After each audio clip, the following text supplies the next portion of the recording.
Здравейте! Аз съм адвокат Росица Кавазова и днес ще говорим за случаите, при които ваш контрагент не плаща по издадена фактура. Какво означава това? Работите по договор, издавате фактура, но клиентът не плаща в срок. Ако фактурата е издадена на основание договор и има доказателства, например приемо-предавателен протокол, имейли, разписки, можете да изпратите официална покана за плащане в кратък срок. При липса на съответната реакция започва съдебна процедура.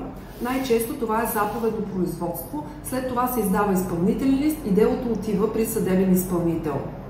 Съответно, могат да се налагат запори, възбрани и удръжки. Не отлагайте! Колкото по-бързо действайте, толкова по-голям е шансът да съберете своето вземане. Ако имате неплатена фактура или фактури по договори, използвайте юридическа правна помощ за съдействие. Вие бяхте с адвокат Кавазова.